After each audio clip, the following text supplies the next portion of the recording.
रुक करते मुरैना से बड़ी खबर आ रही है। खाद लेने के लिए किसानों का संघर्ष लगातार जारी है। मुरैना में लगातार देखिए खाद की किल्लत बनी हुई है। सुबह 4 बजे से कृषि उपज मंडी में किसानों की लाइनें लग जाती है। किसान खाद मिलने का इंतजार करते हैं, लेकिन पूरा दिन बीत जाने के बाद भी किसानों को खाद नहीं मिलता। दिन तो छोड़िए, 2 महीने बीत गए हैं, किसान अब भी खाद का इंतजार कर रहे हैं। तो डीएपी की कमी से कहीं ना कहीं पूरा मध्य प्रदेश इन दिनों जूझ रहा है। कई जगहों पर कालाबाजारी की खबरें भी देखने को मिली थी। जब INS 24/7 ने पड़ताल की भोपाल में, तो कई सोसाइटी में ये हमने पाया था कि खाद की कालाबाजारी हो रही है। तो ये जो आप लाइन देख रहे हैं मुरैना में, ये खाद के लिए है। किसानों का जो संघर्ष है डीएपी खाद के लिए, वो लगातार देखने को मिल रहा है। इसकी आपूर्ति नहीं हो पा रही है।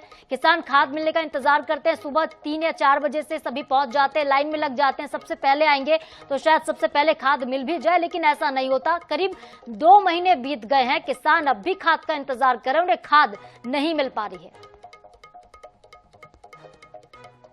हमारे संवाददाता अमन सक्सेना हमारे साथ इस खबर पर ज्यादा अपडेट लेकर फोन लाइन पर जुड़ गए हैं।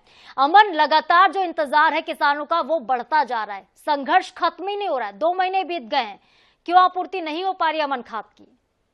देखिए, ये बिल्कुल चिंता का विषय है और सरकार लगातार जिस प्रकार के दावे कर रही है कि किसानों को, अन्नदाता को मध्य प्रदेश में किसी प्रकार की समस्या नहीं होगी, बावजूद इसके सबसे बड़ी बात यह देखी जा रही है कि मध्य प्रदेश के जो कृषि मंत्री हैं ऐंदल सिंह कंसाना, भारत सरकार के पूर्व कृषि मंत्री रहे और मध्य प्रदेश के जो विधानसभा अध्यक्ष नरेंद्र सिंह तोमर, वे वहीं से आते हैं, मुरैना क्षेत्र से आते हैं, मुरैना जिले से आते हैं। बावजूद इसके संपूर्ण मुरैना जिले का अन्नदाता बुरी तरीके से परेशान है। इन दिनों अब सर्दी शुरू हो गई है, सुबह कड़ाका शुरू हो जाता है और देखा जाए तो सुबह 3-3, 4-4 बजे से ये लोग लाइन में लगना प्रारंभ कर देते हैं और अपनी बारी आने का इंतजार करते हैं। और कई किसान तो ऐसे हैं जिनको पिछले 8 दिनों से लाइन में लगाया जा रहा है, उसके बावजूद भी उनको खाद उपलब्ध नहीं हो पा रहा है। अधिकारियों से जब बात करते हैं तो वो कहते हैं कि भंडारण पूरा है और खाद बांटने की पूरी तैयारी उस तरीके से बांटी जा रही, कोई समस्या नहीं है। परंतु कहीं ना कहीं प्रशासन जो है मुरैना का, वो कहीं ना कहीं थोड़ी बहुत खाद को लेकर लापरवाही दिखा रहा है, जिसके कारण ये सब परिणाम सामने आ रहे हैं। जी अमन, लापरवाही कैसी? क्योंकि भोपाल में हमने देखा था कि सोसाइटियों में खाद की कालाबाजारी भी हो रही है। मुरैना में क्या कुछ ऐसा मामला सामने आ रहा है?